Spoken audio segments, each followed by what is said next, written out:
Welcome to Carl DeGregorio's Session34. Getting right into it, making sure we're good to go. And thanks for checking us out. I say us, but it's just me so far, and so good. I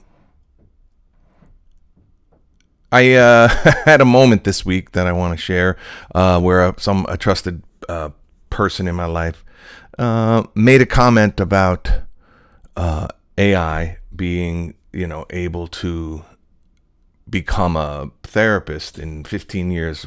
Traditional talk therapy will be a thing of the past, and people won't be able to notice the difference between a bot and a human in vis-a-vis, like, I have a problem with this, and then something comes back, and probably it'll be voice driven too, and a conversation can be had. And that freaked me out, and it also seems inevitable to a degree, and I don't want to sound doomsday. I definitely don't want to start that kind of vibe going in this. The reason I'm sharing is because I said this to my girlfriend, and she said, so you're stressing out about something that's 15 years away. And of course, the 15 years is a guess. It could be sooner, could be never, could be later. But the point being, yes, she was correct, and that is sort of where I'm swearing up and down I'm kind of at, but not always able to live it minute to minute. Meaning, that's exactly right. That if all I really need is a sandwich, and I'm able to get a sandwich, and I'm able to listen to the radio on the way home to get a sandwich made or to buy a sandwich, what the hell does 15 years later from an AI therapist, what is that going to do to my life in the present? And the answer is nothing. And I guess that was a real life test for, that being a way I twist myself into knots or anticipate disaster. And it touches on feelings of obsolescence, right? This same friend or person in my life was talking about ChatGPT, which I've yet to sort of dabble with. I used, I guess, Gemini is the Google version. I know I've been using and interfacing with AI for years. We all have, so I'm not rigidly opposed. But and the suggestion was made to throw my one-man show into it as if it would improve it, and that was a little tricky to hear. And I hope it's not denialism on my part, but the idea that, food can be synthesized like molecular gastronomy, and they can give you a little dollop of basil and it tastes like a fucking caprese salad. Cool, but are we going to do that to our arts and entertainment? And probably we are. And that hurts my heart a little bit because I suppose it's this much different. But when you get a box of flake, just add water and butter mashed potatoes, and it says home style on the package, that's nonsense, but it's pretty tasty. And they got some other stuff cooking in there, like whatever the chive flavor and the onion flavor. So it's like a mashed potato, like sour cream and onion fucking ruffles, and yeah, you like it, but it's not mashed potatoes. And I would hope and pray that that'll be the way we'll see art as being the last bastion of sort of handmade, handcrafted. There's George Harrison's famous production company was called Handmade Films. They did a movie called With Nail and I, which was like a bizarro kind of, I don't even know what it's about. I just remember like a kind of a kooky roommate, and Richard E. Grant was fantastic in it. And, I was that guy who was watching hit movies that nobody else gave a shit and then quoting it or just saying With Nail and I thought that gave me some cachet.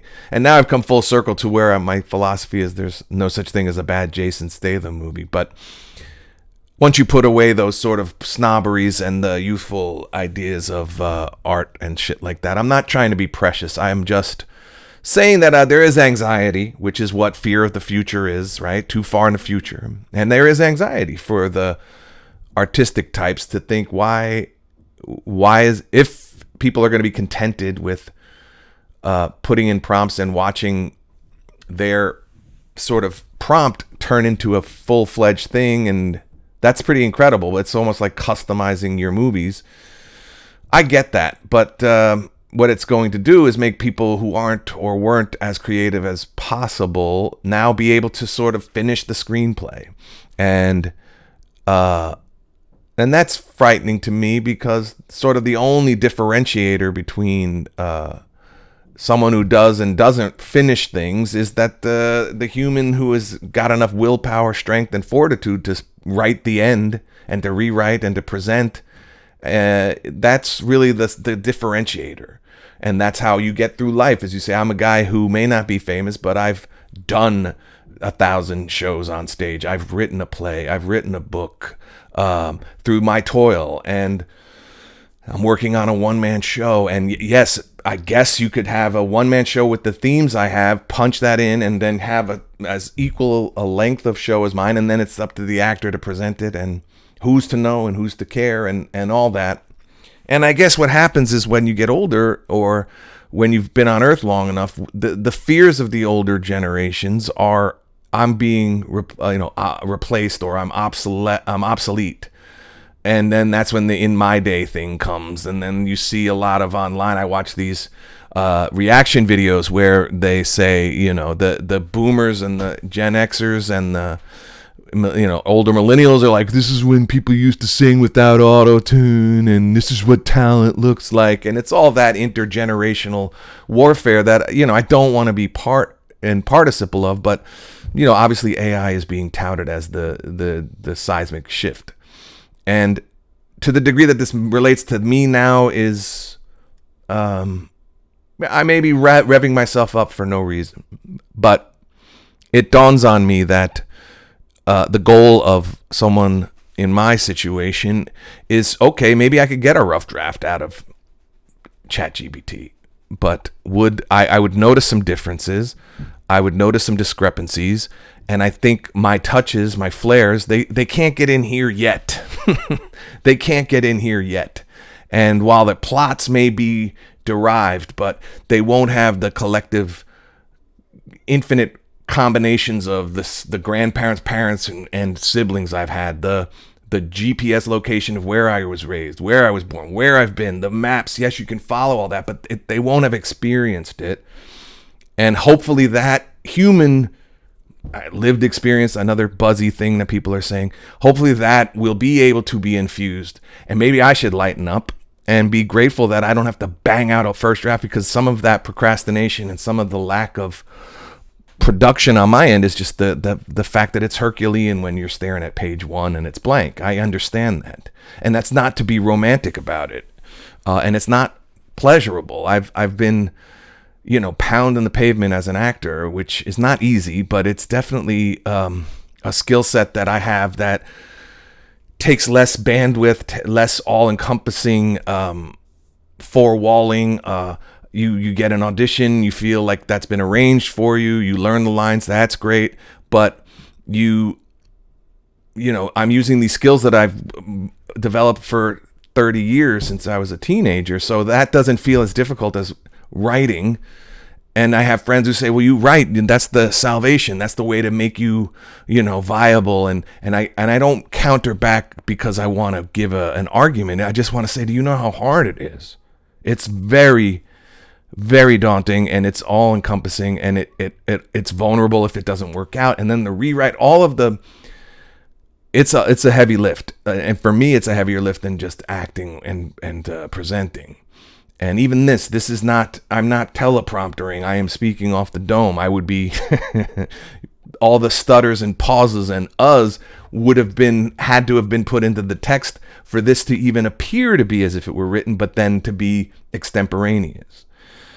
So, I guess it's just the unknown that freaks everybody out. And if you have a countdown to when, the things that I find precious in life, when there's a countdown to their being replaced by things, that, I guess that is an existential dread that you face as you get older. But then if you can go by what my girlfriend said, who's been through so many things, not to share any of her story, but she's been through a lot. and maintains a very stellar attitude, and then tells me, who's been through a lot less, other than I've been witness to some of the things that have befallen her.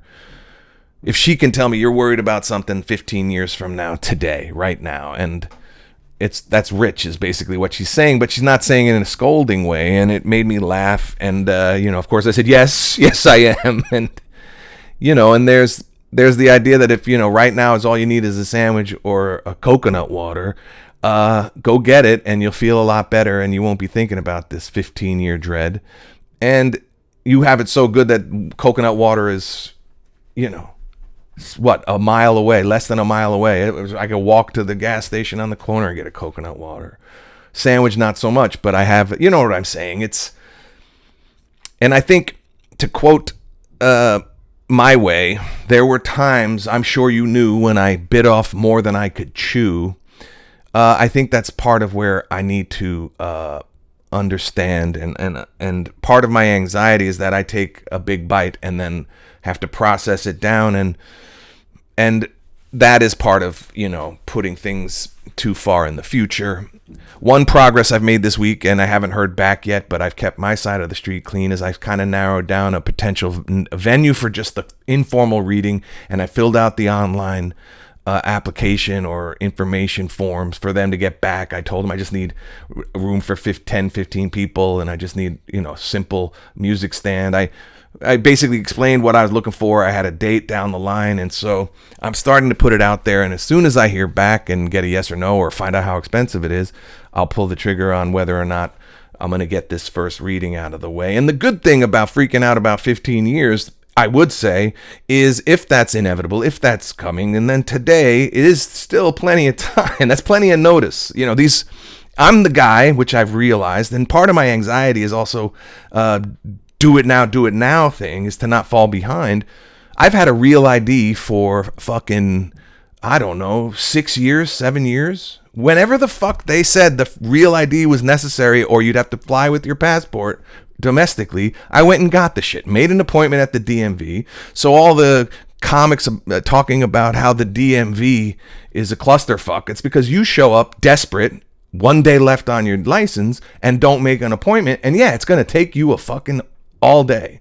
Whereas what I heard was, you got to get the real ID. Okay, how much time do I have left on my license? Okay, plenty, but let me go get this thing out of the fucking way. And if that's anxiety anticipating that, then okay, but I got it done. I've renewed since then by mail and got my second real ID, and it's still like, finally they've extended the fucking deadline 4 fucking times. I'm the guy going, well, what's the fucking point of the compliance level is fucking low, right?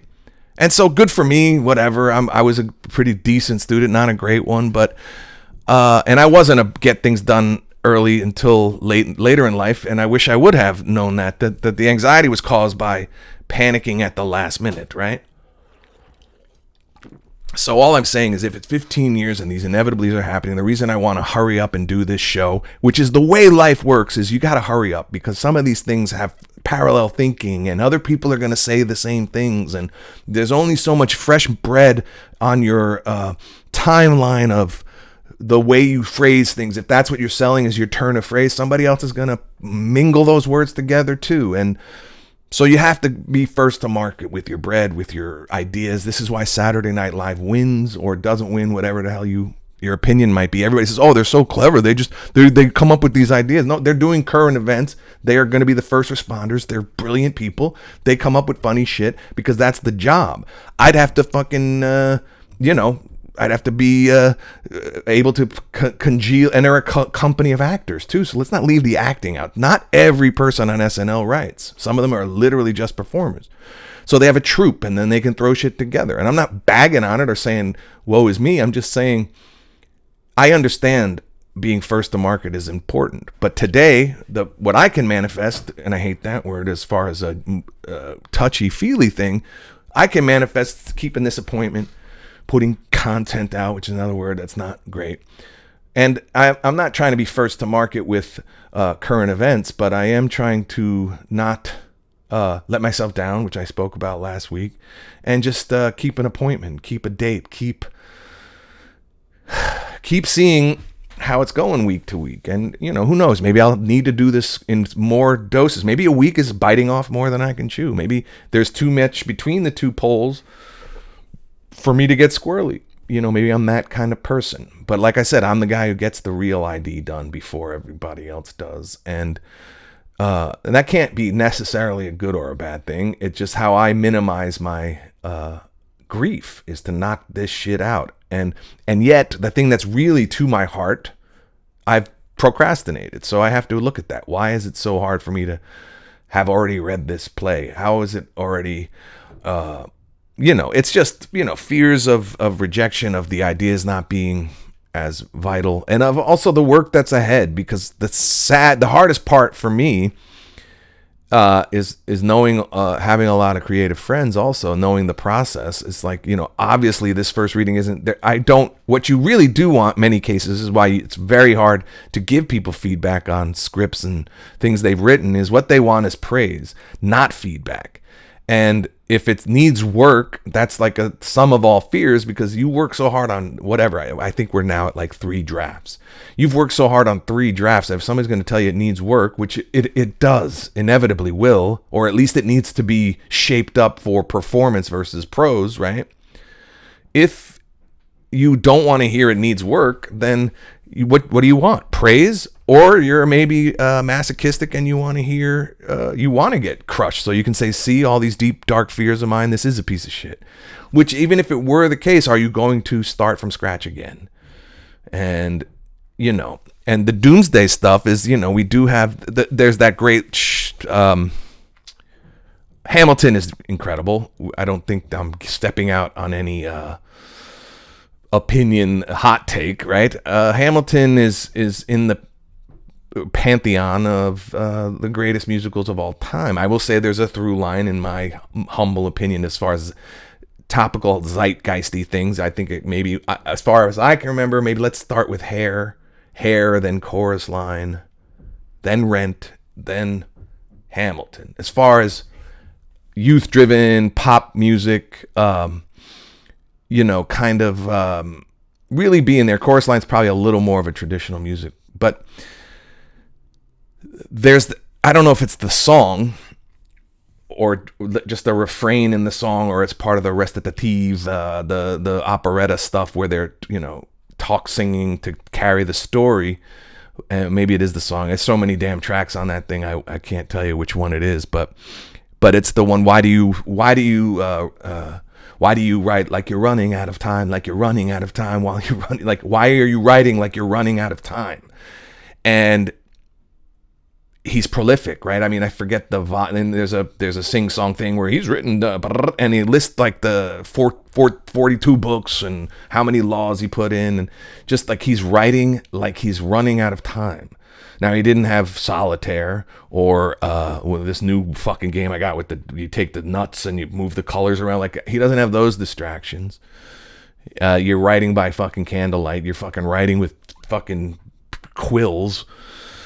This dude was a beast, Alexander Hamilton. But why do you write like you're running out of time? And then, of course, when you find the full arc of his story, he died young. And I'm not saying he was sixth sensing this, but that motor to be prolific may have had to do with knowing his expiration date was different than some other people. And I don't want to make that mistake, right, of thinking I got time. Not in a desperate way, but in a, like, why would you? Because also what happens is, if you can get these things done and there's success on the horizon, let's put that in the hopper. If success is on the horizon, why would you wait? And success is definable in different ways, and it will be a success if I can just get it done. My dad said when he helped me do my play in New York, you got to know getting it done is really the ultimate success. And he was right, but I wasn't able to hear that because I wanted to be anointed or discovered or found, or I wanted to put myself in the firmament, you know what I mean? And it didn't do that.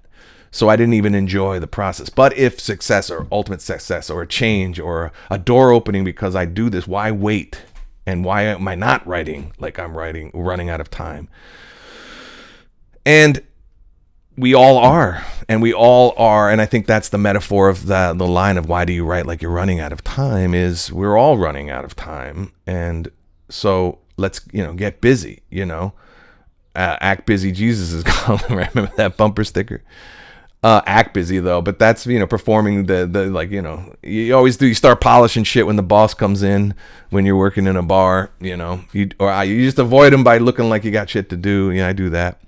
But I have time and I don't have time. And also, let's just frame it positively. If getting this thing out will be the ultimate linchpin or conduit to my success as I've envisioned it, then why am I waiting? Like, why am I delaying joy?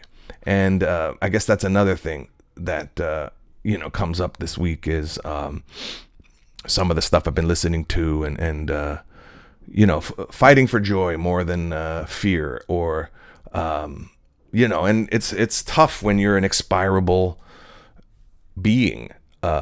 You can feel joy and angst, and I've misinterpreted that. When I was a teenager and trying to be deep and trying to court a certain type of girl at the time, being broody and angsty was not my nature, but that was what I was sort of in. And I've noticed that I misinterpreted the definition. Angst just is another word for anxiety, and I thought it meant like broody, kind of coolly-dee, and it wasn't. And so to sort of live in angst means to live in anxiety, and we all have it. But if to go looking for ways to feel it and not misinterpreting things is it's just a way to get off course, is what I'll say. So I'm working on it, and I'm hearing incredible amounts of neighbor noise, which is really, I don't know if it's part of I don't want to self-diagnose, part of my OCD or part of my, I have a really hard time concentrating because it's not like voice and noise. It's like pounding, and it sounds like they're playing hockey, and I'm sure people have worse neighbor situations than I do, but I'm losing the ability to concentrate because of rage. Anyway, that's the first time I think I've said anyway in the death sessions, which is a sign that I'm losing thrust, I'm losing steam, I'm off topic, I'm not in harmony with the purpose of this today at this moment, which is a lesson. And if you're seeing it in real time, then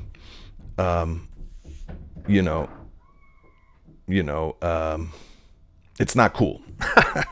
And I won't belabor it, and I will just say that I guess I'm going to start writing like I'm running out of time, but not in a panic. I'm going to make progress this week on this reading, and if this venue doesn't get back to me, then I have to find another one. And I am not going to think 15 years down the line about inevitabilities or non-inevitabilities to make my present day effed up. Presently, I'm in a good spot. So why would I change that with forecasting doom? And yeah, that's Death Session 34, the Walter Payton number. My favorite running back, quality cat, as well as a great running back. How are you a good runner? Barry Sanders and he were on bad teams. So until of course Walter was on the 85 team, Bears. But how good you got to be to run behind a bad offensive line? Anyway, the sports stuff will probably lose many of you, but I'm going to go pound on the wall with a baseball bat to retaliate to the neighbors. And I will talk to you guys next week. This is Death Session 34. Peace.